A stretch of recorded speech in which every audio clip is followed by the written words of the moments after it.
Hello and welcome to Inside Line. I'm Stephen Ollie and I'm joined this week by fellow drive writer Sam Hall. Now this week we'll take a look back at some of the standouts from the Tokyo and Los Angeles motor shows, we'll ask why people aren't buying hybrids, and look at how much people are willing to pay for FPVs. But first it's time for our internet burnout. Now V8 supercar driver and drive columnist James Courtney was involved in this horror crash at Phillip Island last week. Now, he was unlucky to get hit, Sam, but he was very lucky to walk away without any serious injury. Absolutely. To actually get hit by another car in that really vulnerable zone, that front driver or region, and to walk away with it was very lucky. But of course it comes back to these new Car of the Future regulations. There's some really important changes made there, specifically with getting the driver to sit closer to the middle of the cabin so they're not so vulnerable. Just remarkable how safe they've become, I guess. Now moving on to safer matters, last week we looked ahead at the Tokyo and Los Angeles motor shows, but now the excitement has faded, it's time to look back at some of the real stars. Now what grabbed your attention, Sam?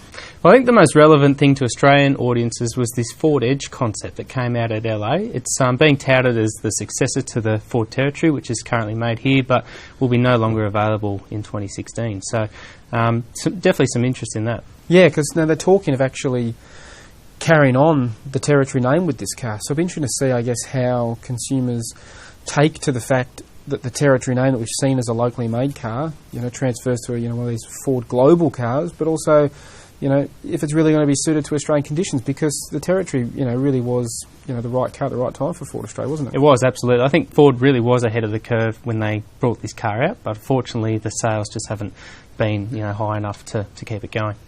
Yeah, now the other interesting one out of LA again was the Nismo Pulsar. It was called a Sentra there, but in America. But, Nissan is making a real aggressive push with this Nismo brand, aren't they?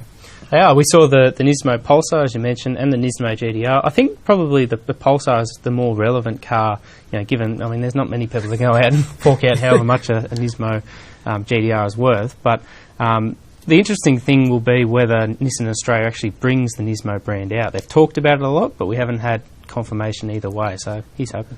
I'd be surprised if they didn't. They look like exciting cars. They look like, they're not mucking around. They're actually putting some serious performance into these cars, not just, some cosmetic bits and pieces. So, I think, we've seen Australians really embrace performance cars. So I think they'd be mad not to, wouldn't they? Yeah, absolutely. Especially with the V8 supercars venture. It couldn't hurt having something, a little bit more racy in their product range. Yeah. Now, another car on display at Tokyo was the new Mazda 3 Hybrid, but it's unlikely to ever reach our roads because Mazda Australia doesn't believe there's a market for it here. Now, what's the story, Sam? Well, the Mazda Australia boss has actually come out and said that even though it would only be a $2,000 premium for the hybrid over the regular Mazda 3, he basically just can't see enough sales coming from it, so they're just not going to bring it out altogether. Yeah, he said Australians just don't see the benefits in a hybrid, which is remarkable, isn't it? That it obviously saves fuel, but I guess that price premium, even a tiny one, like you say, it's significant. It's $2,000, nothing to be sneezed at, but it's not the extremes that we see with electric cars or these plug-in hybrid cars. So are we just not embracing the electrification of cars, perhaps? People will happily pay a premium for diesel cars or really efficient petrol cars, but it just seems they're not willing to fork out the extra bit of cash for hybrids. Yeah. Now, speaking of paying a premium, Sam, I believe you've spoken to some FPV owners this week that are looking to cash in on the brand's demise.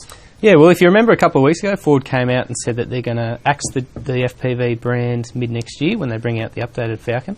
And as part of that, current FPV owners have, if you look at the online classified sites, they've actually hocked up the prices of these cars considerably. They're only cars that are 1 or 2 years old.